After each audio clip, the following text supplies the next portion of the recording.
Buenos noches, muchachos! Yeah, welcome back to the Week in Abode, friend, and a happy National Smile Day to you. Come to realize it, I think even my roof is smiling a little more than usual. Wouldn't you say, Chester? No, the rafters are just fine, boy. Solid old growth timber. Good bones in this old house. Shit. That's just the place settling, friend. No worries. Come on in, I've got a good one for you tonight. Wish that ghostly prick would settle down a little. Ooh, it's the Crimson Hour here at the Week in Abode. So we better get started. 'Cause when that last lick of light fades away, it's gonna be you, me, and whatever's waiting in these walls for the lights to go out. And it ain't termites. Tonight we're joined by author Ambrose Ibsen by way of our friends at Velox Books. This one comes from his newest release, From the Heart, 13 Tales of Terror, and takes us on a descent into the dark web. So without further delay, from author Ambrose Ibsen, I give you Rotter.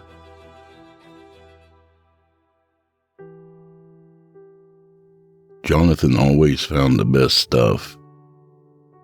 I suppose when you're an insomniac, you've got to find something to fill the wee small hours with.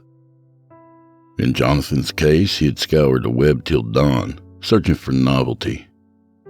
Sometimes he'd trawl the digital deeps and wind up with an anemic yield, finding only lame reposts and edgy trash. There were other times, though, when his nightly haunting of certain forums and obscure chat rooms would bring him into contact with truly interesting and at times repulsive content. Spending so much time in such circles, it's a wonder he didn't delve into the dark web sooner. Let me begin by admitting I'm no technophile, and I've never been. I know my way around the word processor and play a mean game of Minesweeper. But at the day's end, I just haven't got the patience to sit behind the computer for hours, hunting for something to gawk at. Now and then, I can dig up a solid meme or a screamer video, but compared to the nuggets Jonathan used to stumble upon, it's all small potatoes. All this to say, the stuff we watched that Halloween night was his idea. I wouldn't have been able to find it on my own had I tried. When you're plugged into social media or using your phone to passively absorb entertainment on popular sites, it's easy to regard the web as harmless. But for those who dare to peer under the surface, there's a lot more to the internet than cat videos and political rage bait. Looking for hard drugs or illegal research chemicals? No problem. Want to have someone draw up phony legal documents or stage surveillance cam footage that no one will question? It's all yours for a price. Got a jealous lover or annoying coworker in need of killing? If you've got an internet connection and a bit of know-how, you're in luck. There are pockets of the web inaccessible to the general public where terrible things happen in real time and utter nightmares are bought, sold, and chronicled. These sites, sometimes termed red rooms, don't show up in search engines, and sometimes you need specialized software just to connect to them. Considered little more than an urban myth by many, like the snuff films of yesteryear, red rooms are said to be live streams depicting depraved and violent acts, up to and including actual murder. I've never visited one of these so-called red rooms and can't say whether or not they really exist. But once, and only once, Jonathan showed me something very much like a red room, and I wish I had never seen it. Trick-or-treaters aren't as common as they once were. When I was a kid, we'd stay out past 10 or 11, long after most of the porch lights had been shut off and our neighborhood had been soaked in shadow. Halloween was the one night of the year you could get away with that. The mischief was built in, expected. Now I guess kids prefer to stay inside on Halloween, parked in front of phones and tablets. Well, that's exactly what Jonathan and I were doing on this particular Halloween. I had the night off and invited him over to help me pass out candy. the lion's share of which we wound up wolfing down ourselves. A 24-pack of our favorite brew got things moving nicely, and I threw down for a couple of pizzas as the sun went down. We dished out handfuls of candy to kids dressed as superheroes and princesses, but found the streets empty by 8. I remember Jonathan asked me about work, talked about a recent argument he had with his father, who he still lived with and helped care for, and gushed endlessly on about a new online game he had been playing. I could tell, though, that something else was on his mind. His long hair seemed to me more unkempt than usual that night, and the circles under his eyes were darker. He fidgeted a lot more, and little things like the sounds of dry leaves rustling against the sidewalk or the far-off laughter of neighborhood kids made him stir violently. "Watch any good shows lately?" I asked him. "I took a sick day last week and binge-watched this new anime. The animation these days is such a turn-off, though. I miss when it was all hand-drawn." "Not really," he replied. "My dad's been a real slave driver recently. Spends most of his life in front of the TV, but has the gall to break my nuts for spending all my time online. He never shuts up." "He's still in the wheelchair?" I asked. "Did that wound on his leg close up?" Jonathan shook his head and waited until a few kids moseyed on from the porch. "Nah, had to take him in for another round of antibiotics. He acts like it's my fault, too. I tried to do the dressing changes, but I'm not a nurse, you know? I keep asking my sister to come visit, to take care of him for a few days. But she lives out on the coast and has better things to do." "Doesn't she have kids?" "2 of them, yeah. And she works a lot, too. I shouldn't complain, but it's all been on my shoulders since Mom passed." "That sucks, man." He shrugged. "It is what it is." We carried on in this way for a while, reminiscing about college, trading bits of gossip and patching over uncharacteristic silences by playing the Monster Mash on repeat. I could tell that he was holding back, that he was biding his time. He had accepted my invitation, but when it came to all this festive stuff, he was clearly just going through the motions. I wondered what was eating at him. It wasn't until we went inside, put some work in on the pizzas, and threw back a couple more drinks that he told me what was really on his mind. "Chris, there's something I've been dying to show you." He had brought a backpack along with him, and I already knew what was inside. Jonathan always carried his laptop around, as much to keep up with his bustling digital life as to show me new and interesting things he had come across while web surfing. He eased the laptop out and set it on my kitchen table, continuing, "All this dark web stuff I've been looking into recently. The red rooms, you remember?" I cracked the tab on a fresh beer and emptied it in a few gulps. "Not really," I hissed through the sting of carbonation. "That's some kind of porn thing?" No, the red rooms." He waggled his brows as if the gesture might jog my memory. "A live stream, right? Anything can happen, even murder, for the right price." "Oh, right," I chuckled. "The sicko stuff. I remember. What about it? You're not burning your bitcoins to watch e-girls get their throats slashed, are you?"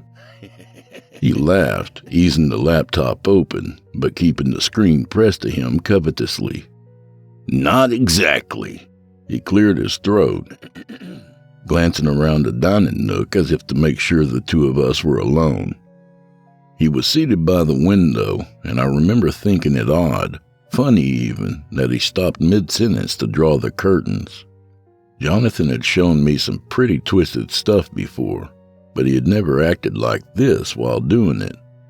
I could tell that he was getting ready to share a real whopper.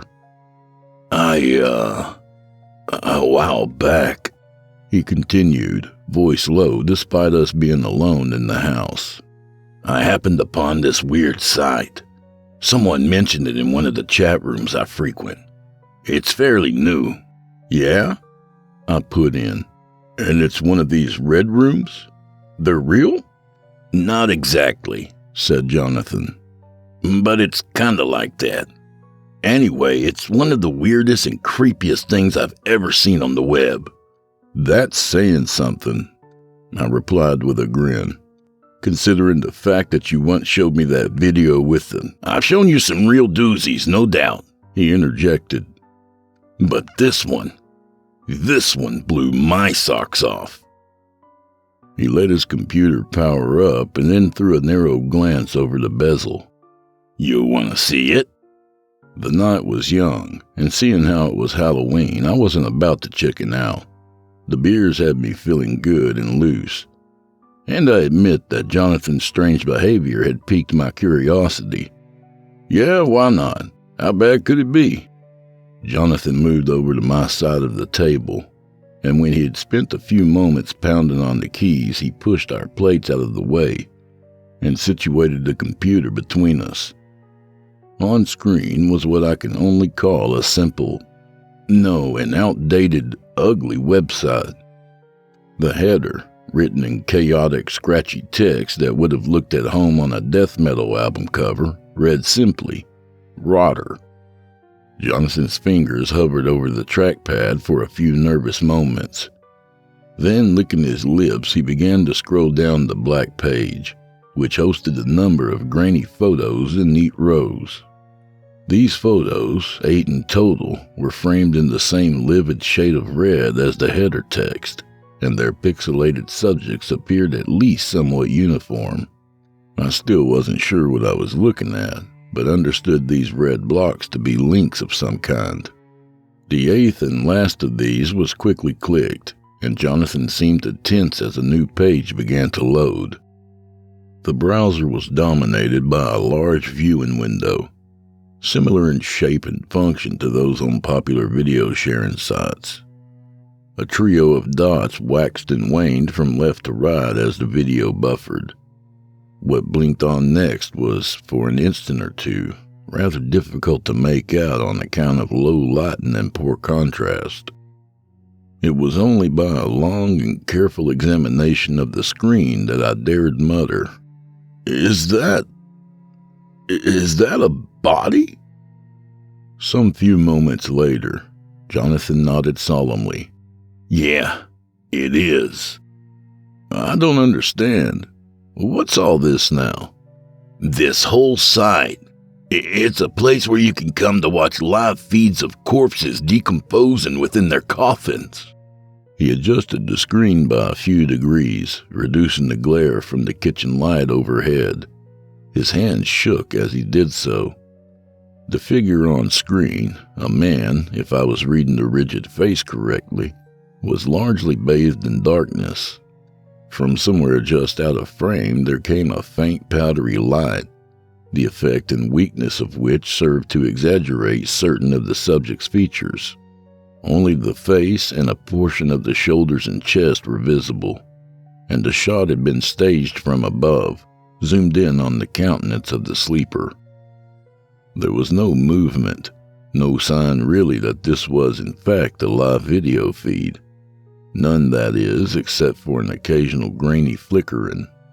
I knew that such an effect could be added to any still image to lend it the impression of animation, and immediately laid into Jonathan for having been taken in so easily. This is the lamest thing you've ever shown me, I told him flat out. They snapped a picture of some old guy sleeping and then threw like a VHS filter on it. Did you really think this was real? Hey, come on, you don't think I'm that stupid, do you? He challenged. It's real. I'm telling you for a fact, it's real.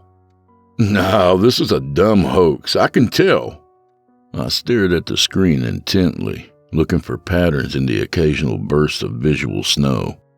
First off, how are they powering the camera? Even something with a good battery is going to die after a little while. And the lights. You can't keep a light next to a corpse. The added warmth, it would speed up the decomposition quite a bit. And the whole thing is just so...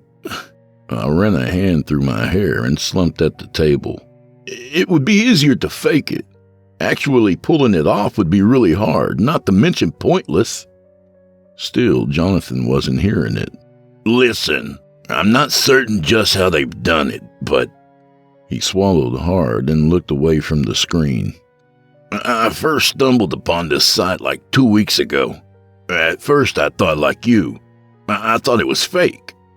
But, out of curiosity, I've checked it a few times since then. And every time I look at this particular stream again, I notice something's changed. You wouldn't know it just by looking at this once, but see his eyes? See how sunken they are? The way the flesh around them seems to be retreating? They didn't look like that when I first stumbled upon the site. They looked, fresher. And his mouth. See how his jaw is kind of shrinking in? Every time I tune in, I notice that more and more. His mouth was tightly shut the first time, but now it's almost ajar. His nose is even sort of crooked, like it's slumping, and his forehead has a ding in it, like it's gradually deflating. My laughter echoed through the house. Bro, you're losing it. Listen to you. Have you really been looking at this trash so closely? No wonder you can't sleep at night. No, I mean it, he snapped. Quickly, he reached over and backed up the browser, bringing us once again to the main page with its numerous listings. He double-clicked on another of the red boxes, and as before, we were faced with a buffering viewer window. Here's another one. I think this one's been here for longer, and you can see... The supposed feed came on with jarring speed, and the screen was filled with what I could only judge to be a youngish woman. It was hard to tell the precise age of the woman in frame due to the serious damages marring her face, but I took her for 30-something. Garbed in black and surrounded by darkness on every side, she too was watched from above with a light parked somewhere near her feet. This specimen was dark-haired and wore what appeared to be a thin silvery necklace. What most drew the eye, however, was her crumpled visage. Quite literally, her face seemed to be on the verge of a total inward collapse, with her small nose burrowing into the recesses of her skull and her lips curled back in an unflattering and permanent wince. The lids hung heavily on her eyes like unironed curtains. Her pale cheeks sagged against her ears. The corner of her mouth, most exposed to the light, had about it a greenish hue, and the flesh there was raised in a series of black-brown boils. As before, the unmoving image was dressed up with a bit of visual snow and video artifact, lending it the appearance of a live recording. I still did not believe that we were looking at the genuine article. A rotten corpse smiling for the camera, but I was less vocal in my opposition this time around, and more plainly unnerved. "That's a nasty visual," I said, cracking a beer and taking a pensive sip. "Doesn't mean anything, but they did a fine job dolling her up. That bit of rot near her mouth was a nice touch. Realistic." "That rotten flesh wasn't there the first time I tuned in," Jonathan was quick to interject. "I'm telling you, this isn't a hoax. I don't know how they're doing it, who these people are, but..." He nodded, returning once more to the menu page. "It's real. I'm certain of it." "Real, fake? You know either way this is twisted, right? If it's all a hoax, then it's just a time waster for shock value. And if it's real, then it's in extremely bad taste. It would be disrespectful to the dead." Jonathan rolled his eyes. "I've watched like hundreds of videos with you of factory workers in China getting torn to pieces by industrial equipment. When I showed you those, you didn't have any issue with disrespecting the dead." "Say, that site we used to watch those on, is it still live? I bet there's some horrifying new bits on there since we last checked." "No, it was taken offline," he replied. "Videos of that kind are still circulating out there, but it's getting harder to find them on the surface web. If you want the good stuff, you have to come here, to the deeps." "Good stuff like this sham of a website?" I scoffed. Irritated, Jonathan scrolled up toward the top of the menu page, clicking the first in the sequence of links. He did so with a knit brow, uncharacteristically refusing my offer of a fresh beer. Yeah? Let's see what you think about this one then. What's this now? Another supposed stiff? Jonathan ran a palm across his face and sat back in his chair, seeming almost frightened to look at the screen. The ones listed highest on the page have been streaming the longest, he explained. Get a load of this and see if you don't believe it's real. The video window opened. For an instant, the primitive site grappled with my Wi-Fi. Then, with a dull glow, we were connected. From the very onset, I understood this video to be different from the rest. It was somewhat brighter than the others. This I realized on account of the figure's apparent shrinkage and retreat from frame. Moreover, there was movement. We were looking at a twisted human form in what looked to be a dark suit.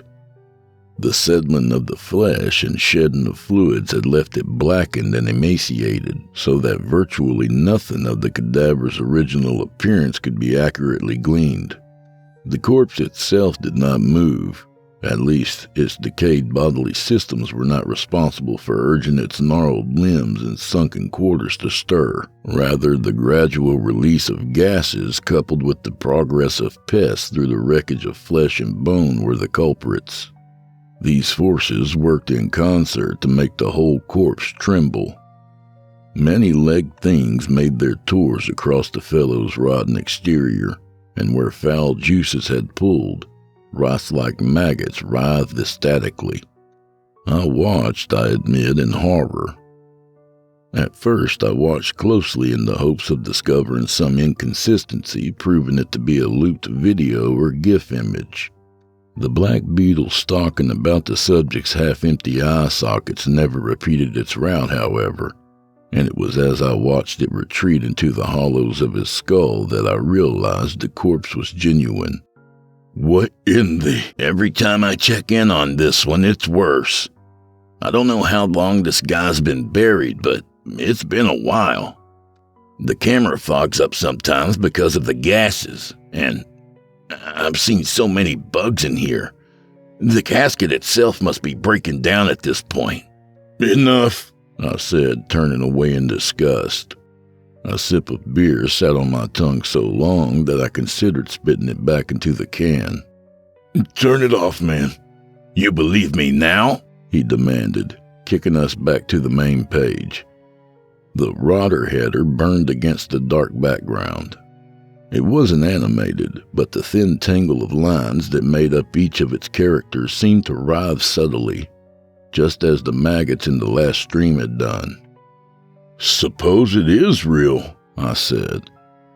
Who made it, and what for? This isn't professional enough or reverent enough to be a scientific study, and I refuse to believe that there are people out there who get their kicks watching these people rot. I don't know, said Jonathan, easing back in his chair. I don't know who's behind it. There isn't exactly an FAQ section on the site. This is almost certainly illegal, so whoever's behind it will want to keep it under wraps. There's nothing? No clues whatsoever? Your buddies in the chat rooms, the ones who first turned you on to the site, they don't know anything? Well... Jonathan scrolled tentatively toward the bottom of the page, past the links to the 8 active live streams. There's this. The page's footer contained a block of text, an apparent log of updates and news items. I leaned over and read the latest statement under my breath. Welcome to Rotter. News, October 28th. Join us at midnight EST on Halloween as we kickstart a new live stream.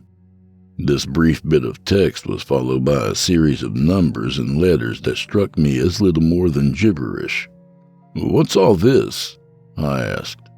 Did the guy writing the update have a stroke? No, explained Jonathan. That's actually the address to a crypto wallet. What? If you use cryptocurrency, you can set up a digital wallet, you know? If someone knows your wallet address, they can send you funds. That long sequence there must be the site owner's personal wallet. I suppose he posts it so that viewers can support the site. Or maybe people are paying him in crypto to bury the corpses we see on stream. Nice. So if you've got a corpse just sitting around in need of burial, he'll take it off your hands for a little donation, eh? Make him a star?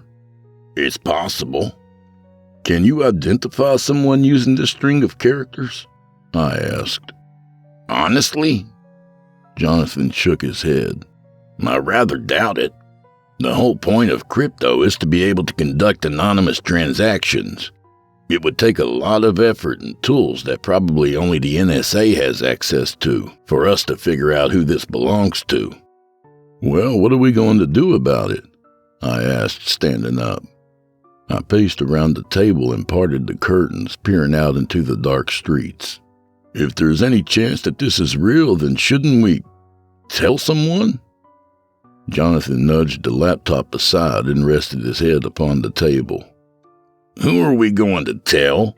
The FBI? Sure, why not? I replied.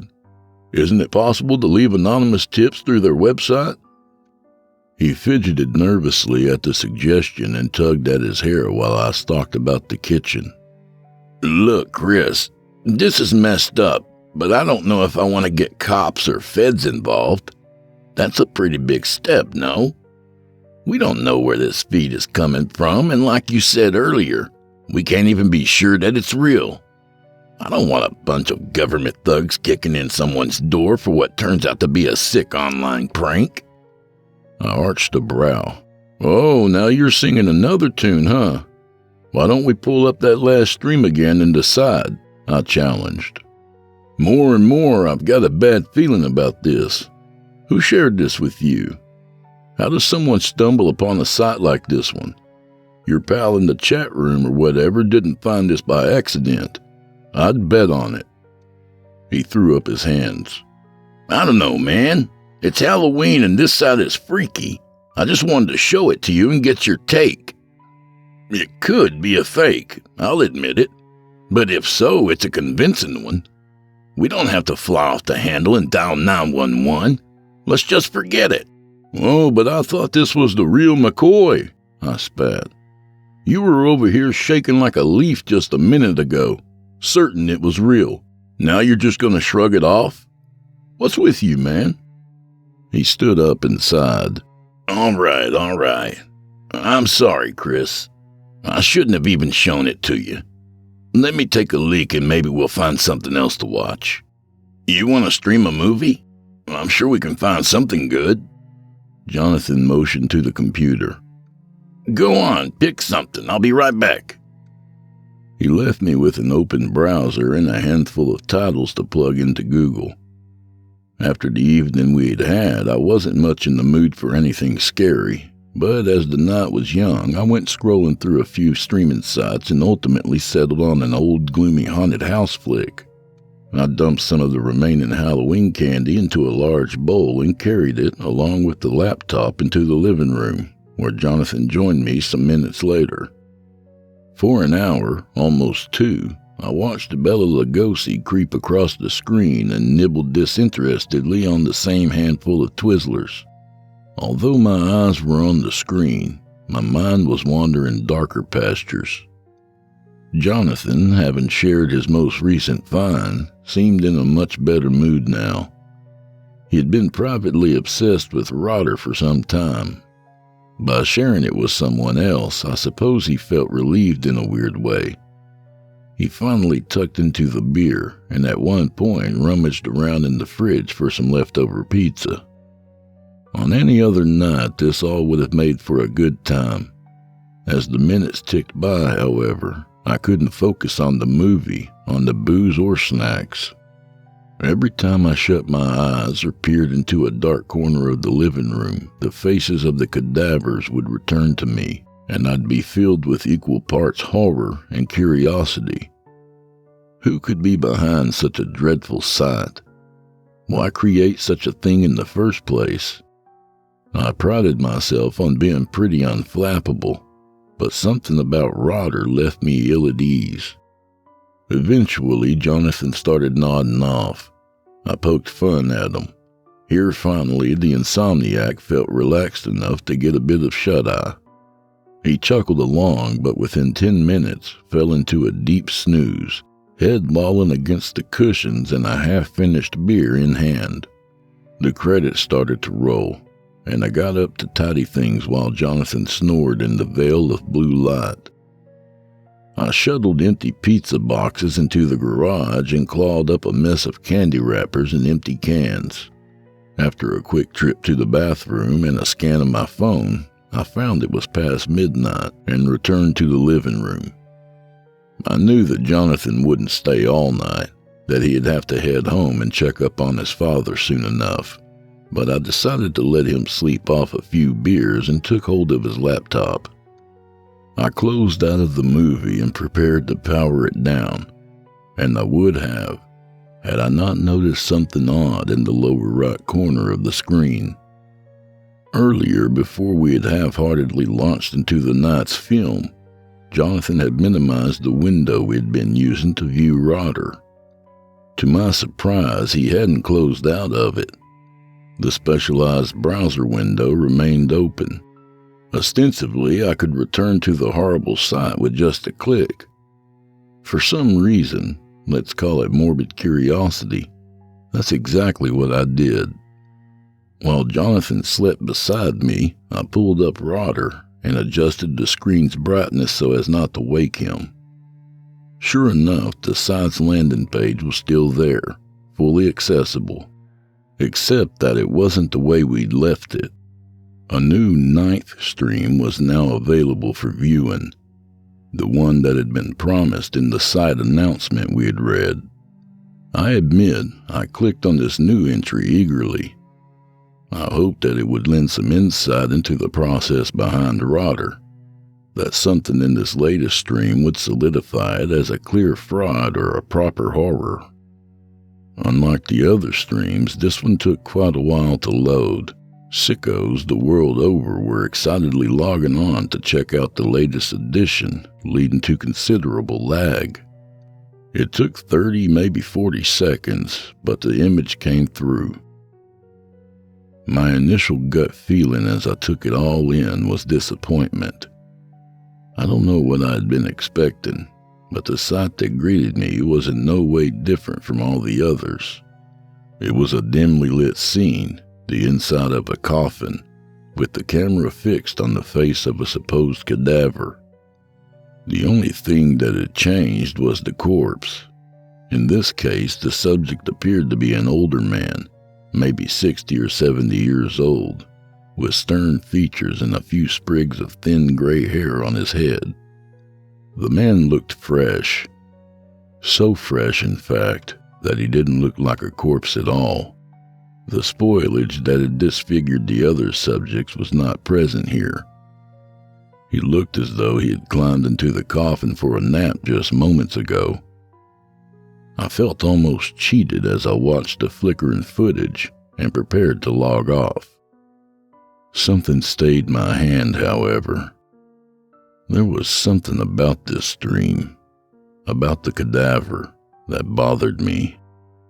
I couldn't put my finger on precisely what it was, but as I scrutinized his shadowed face, certain subtle details in the low-lit scene demanded closer inspection. Maybe it was the cut of his jaw, or the loftiness of his brow. Perhaps it was the bushiness of the man's eyebrows, or the unique tilt of his nose. I recognized him. Holding the laptop close, so close that I could have tapped the keys with my schnoz, I upped the brightness by a few degrees. Certain aspects of the face entered more sharply into focus, and the feed wobbled convincingly through a fit of artifact.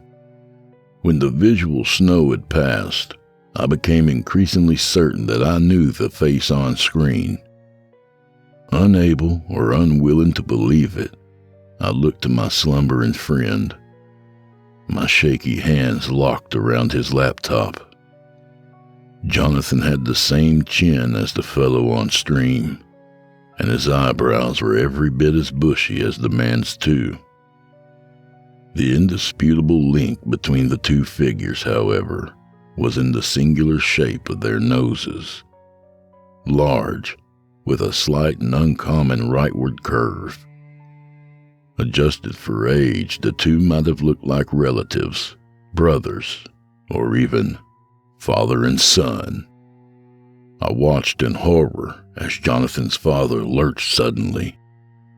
The corpse took a ragged breath, and one of his large, dark eyes flashed open. A thump, as of limbs striking the inside of a wooden box, echoed from the speakers, and a series of low murmurs welled up in the figure's throat. The murmurs soon graduated into agitated noises, slurred cries. Both eyes were open now, spiraling confusedly in their sockets.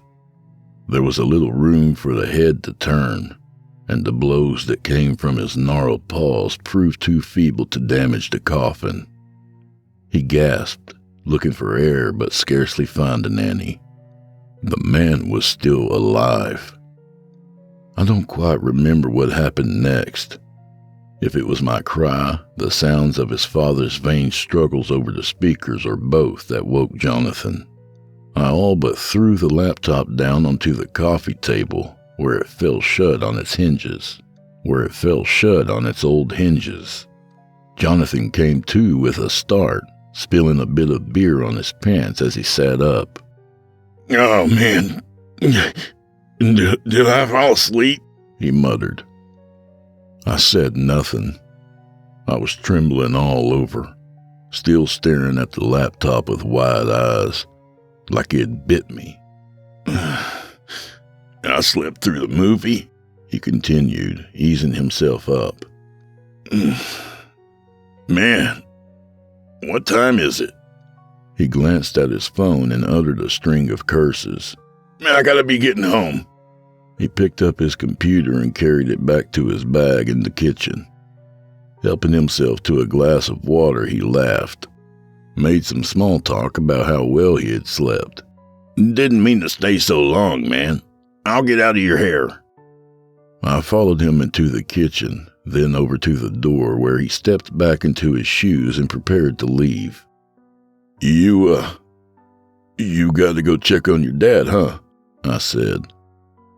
The question was bait, and I studied his reaction to it very carefully. He hesitated a little, double-checking the zipper on his book bag, and nodded. "Yeah, I'm sure I'll get an earful for staying out so late." I wanted to challenge him, to accuse him. But then, as we stood there by the door, the autumn coolness seeping in through the small gaps in the frame, I began to doubt what I'd seen. Had Jonathan's father really been the latest addition to Rotter? "No, this is serious. I want to talk to you about that website, Jonathan." I gulped, steeling myself. "The things I saw on there." He interrupted me before I could even find the right words. "I've been thinking about what you said, Chris," he began. He had his back to me, was facing the door, but I could tell he was smiling. "You're right, man. You were totally right. It's a hoax. Rotter is just a scam, no doubt about it. It was stupid of me to get so wrapped up in it." I stared at the bag he clutched in his left hand. The laptop in it suddenly shifted, and I couldn't help imagining the thing full of twitching, severed limbs. "Anyway, forget all about it," he continued. "Just forget I ever showed it to you, man." It may have only been my dazed mental state, but those parting words of his struck me as a warning more than anything. It was not friendly advice. I was being subtly instructed to wash my hands of the affair, lest I wind up on a future live stream. He opened the door and stepped out onto the porch. I watched him hop into his car and pull out of the driveway. Within 30 seconds, he was completely out of sight. Jonathan and I don't hang out anymore. I started dodging his calls and texts, and the two of us grew apart after that night. Even if I'd somehow gotten the matter all wrong, even if Jonathan hadn't arranged to have his father buried alive and the murder live-streamed on an obscure dark web platform, the Halloween incident was a wake-up call for me, and I decided to make more normal friends. Sitting up all night watching shocking videos is a great way to rot your brain. I decided to ditch the guy and take up hiking or rock climbing instead. After a lot of mental back and forth, I fired up my own computer the next morning and filed one of those anonymous tips on the FBI website. I don't believe anything has come of it, and I'm not sure that anything ever will. Sites like these are probably a dime a dozen on the dark web, and identifying guilty parties is next to impossible thanks to layers upon layers of encryption and digital redirection. Anyhow, Jonathan hasn't gotten picked up by the feds on account of my little tip, and I've seen nothing in the news about Rotter being investigated either. For weeks and months after, I occasionally did some sleuth work, trying to dig into the history of this terrible site. As can be imagined, I didn't uncover a whole lot.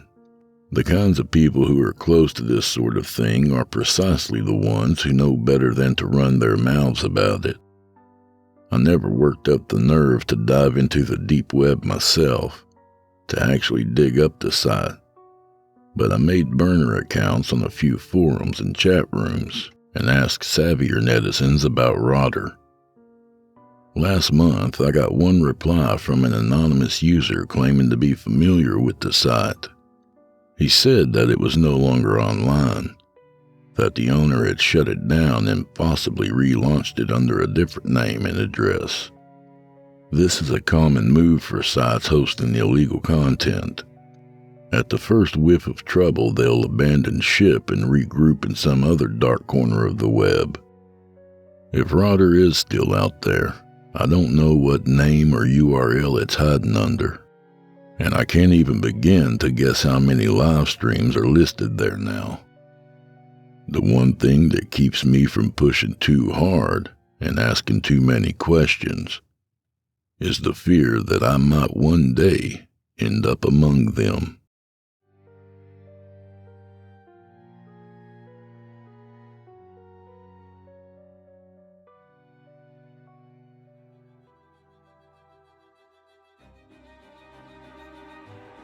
And that was Rotter by author Ambrose Ibsen. A good reminder that when your pal insists on closing the curtains before bringing up this new site you gotta see, it's probably not going to be Pinterest. This story is from Ambrose Ibsen's book From the Heart, 13 Tales of Terror. Pick up an audiobook from audible.com or grab a Kindle or print copy from Velox Books, your source for premium unleaded nightmare fuel. Thanks, Ambrose. Hey, y'all want to make Geoff's day? Grab it on Audible. You won't be disappointed. The Crimson Hour is a production of the Sinister Somnolence Network. All narration and audio production by yours truly. Co-produced by Geoff Sturtevant. You can follow me on Facebook for news and upcoming releases on both this show and Drew Blood's Dark Tales, my Friday night show on Chillin' Tales for Dark Nights. I hope to see you there too. But hey, while we're here, please hit all those obligatory buttons and share if you don't mind. We'd really appreciate it. The Crimson Hour is accepting submissions. If you've got a story or two you'd like to be featured on this show, send it to drewbloodhorror@gmail.com. If selected, you'll get the full treatment. Well, the Crimson Hour is over, and you know what that means. Things are about to get pretty dark around here. But I'd like to give a special thanks to listener Daddy Bob 73. He writes, "Best podcast out there. Would give you more stars, but Apple only lets me give you 5. And then he gave me 4 stars. Well, thanks anyway, Daddy Bob 73. And if you were counting on your fingers there, I'm sorry about what happened to the 5th one. Bandsaw accident? Diabetes? Well, shit happens. Anyway, If anyone else would like to add a review to Apple Podcasts, I'll make sure you get a shout out too. And if you're here on YouTube, feel free to hit the like button and say hi below. I read all your comments. And with that, safe travels, friend. I'll see you all next time at the Crimson Hour. Good night, y'all.